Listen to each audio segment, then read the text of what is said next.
you ever wondered what a magician does just before their kids' magic show? This is what we do. Get ready with me for a magic show today. Okay, so this is what we normally do. I'm in the office right now with all the bits and pieces. Okay, so we're going to head to my car. Now, I got a Kia Carnival because I have a lot of stuff. I love having the Kia Carnival. Would I buy one again? No, I'd buy a cheaper car. I'd buy a cheaper van because for me, money is not best sitting in a car like this, but this was really good for kids because it's got lots of airbags. So this is all my equipment in here, in my dirty car. Cleanliness has got not a strong point in my life. Okay, so this is it here. So we've got the PA system. I just upgraded this PA system. This is a Micro 707. I've just upgraded it to a Micro 308. And then we've got this one here. This is the crate. Now, top tip with these crates, you can just get these anywhere, and then you just get a piece of material or get it printed in the exact specifications, and then you turn it upside down, put the thing on it, and it looks like a piece of your prop. Amazing. Then we've got here my table. I've got this purple and black box here is my magic kit, and then I've got behind there is my puppet box, which really needs to be changed. Top tip is to make sure that you start looking at your stuff like a parent would and think, does that look nice? I've got to go sort out my puppet suitcase because you'll see it's just a mess. I'll show you later. I've got my Axtel drawing board here. I've got my Wolf Magic Dinosaur here, which I only do if it's got older kids, sort of age 8+.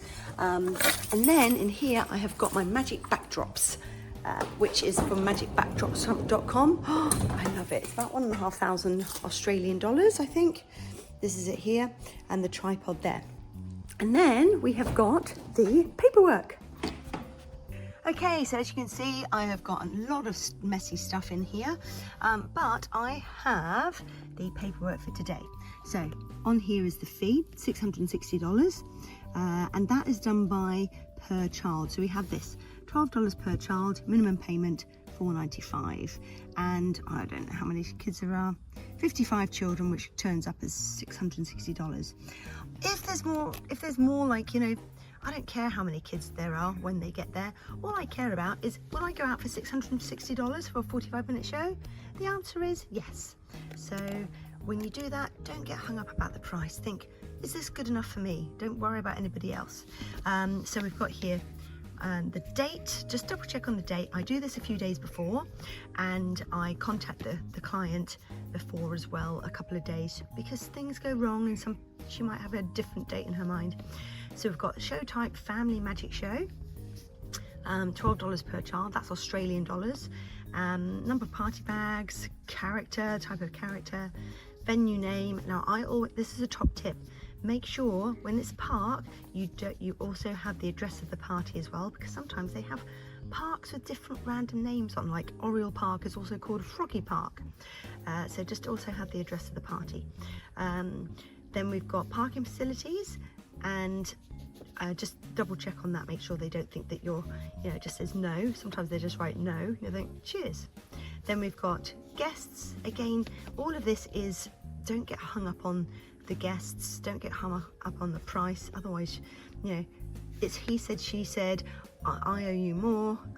It's not good for your long-term business. And then we've got two numbers. We have two numbers because sometimes one of them gets turned off.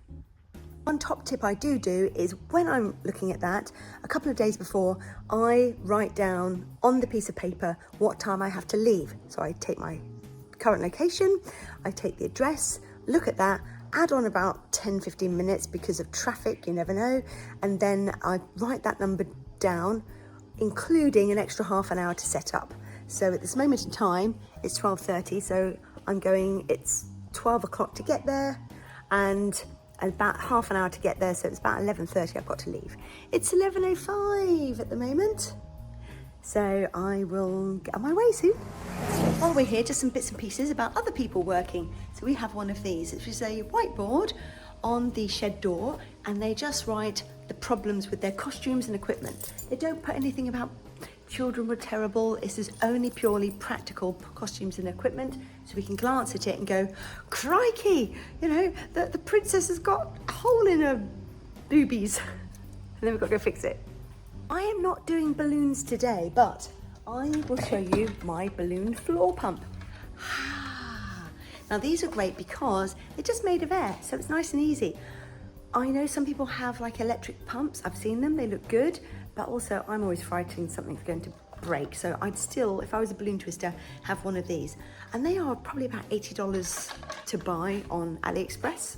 And I used to buy the Filbert pumps in the USA, but the man promises that you're going to be at the top of the list and then you never hear from him for a year. I think he might even be dead. Oh crikey, what happens if he's dead? I feel really bad now. If this helped, click like and subscribe down below and I will give you some more Super Steph's ideas on how to run a small business. One thing which I always have in my car, my messy car, is a bag of balloons, a balloon pump, and somewhere in there is a Sharpie. Always have a Sharpie.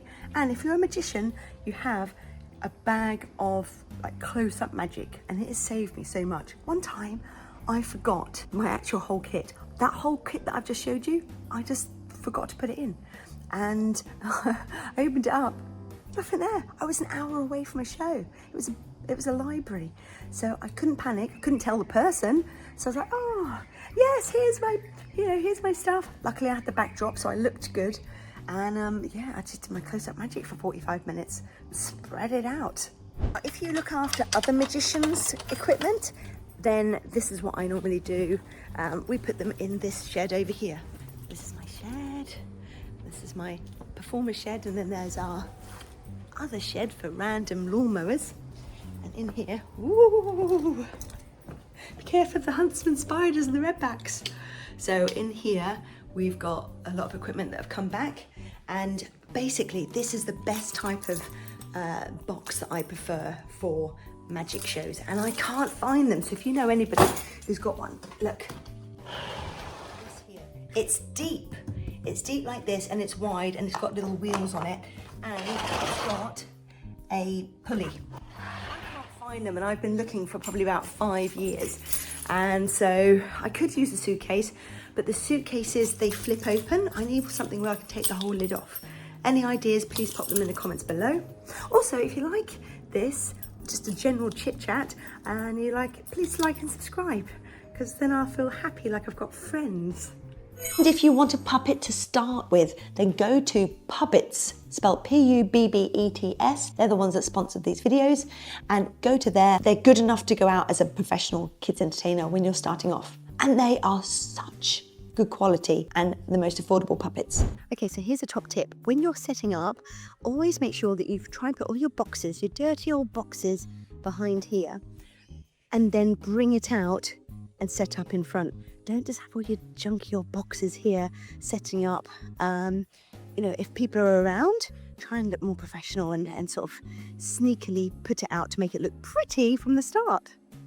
So this is what I mean by this horrible, disgusting crate. So you can take this and you can get a tailor or yourself, because it's really not that hard, to get a sewing machine and sew a little cover for this one here. You can also get this printed off into squares and then sew it yourself. I don't recommend hand sewing, it might look a bit dodgy, but yeah, just take it to a tailor. There you go. There you go. It looks like a little cushion.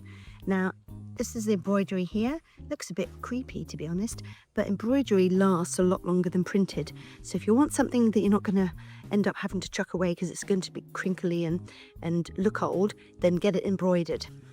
Now I'm behind the scenes, and this is why I also think that backdrops are really good too. You can go behind the scenes, drink out your drink, pick your nose, sort yourself out, and also a little top tip for you as well is this is a flick.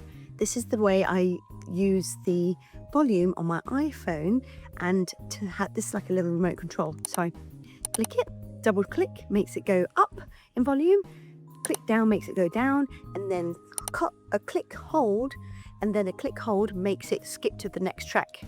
And I put them everywhere. They're expensive, they're like $70 each, I think.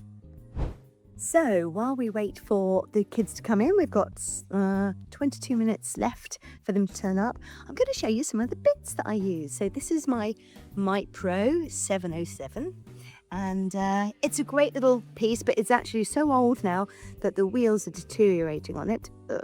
So that's why I'm upgrading.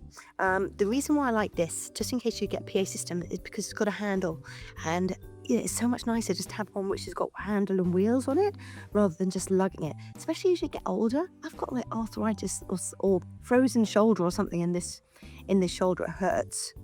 I have also got my drawing board. This is from Axtel, and I recommend making your own voice up for it, which is really easy to do on, I think it's called GarageBand. I used to do that, but really you can just go onto upwork.com and make something up and they will do it for you, and then you just give them the script and they put it to music with a funny voice on it, and it's easy peasy done. Then we've got our favourite friend, the breakaway wand. Everybody knows how it's done, but nobody cares because it's so funny. Then we've got this squirty toilet. Then we've got this. This here is a can. It's used to be jelly bean can. Then I just cut off a piece of old balloon pump, stuck it on with some screws, as you can see. And when this gets unscrewed, there's some big springs that come out. Then we've got over here the Fantasia disappearing wand, and it's so old. I don't even know if they use them anymore. My one's so old. The reason why is because I can't find any new ones. And then we've also got this colour changing wands as well. They're also called the multiplying wands. I like them when they change colour because it's a big visual. I don't like the black and white ones which just keep multiplying. And then we've got the pop-off wand, which is this one. They're hard to get, but Penguin Magic has them for like $bazillion, and they get dirty, so you've got to put tape over the top of them. And they split as well, so put tape over the top of them before you use them. Now, if you're wondering where to get all of these magic props from, I've made it easy for you. Right below here, send me your magic list and I will send it to you. You basically squeeze and the lid flops off. We've got a change bag, and get one with the zip because it's funny because you can flip the stuff out, and that's another little gag for it. But yeah, I just have the one with the lever on there. So I'm at home now, yay! $660 richer for a 45-minute show, which is great. A couple of things which I would recommend doing when you're doing a school show is finding out what is the trigger that tells them to be quiet. So for example, in my children's school, it's 1, 2, 3, shell. Sometimes it's give me 5, or 1, 2, 3, eyes on me, 1, 2, eyes on you. Because when you've got a massive big crowd of 65 children, which is what it was today, then you end up struggling to tell them to be quiet in a polite way because they're so frantic and they love your show. So they're screaming, ah. And if you say 1, 2, 3, shell, then they all just go like this because they've been trained. So top tips. Now, if you like that, have a look at my other videos, which are about bubble shows, and the previous one was about what type of containers to use for a bubble show. All right, thank you, friends. See you later, and bye, bye, bye, bye, bye, bye, bye, bye, bye, bye.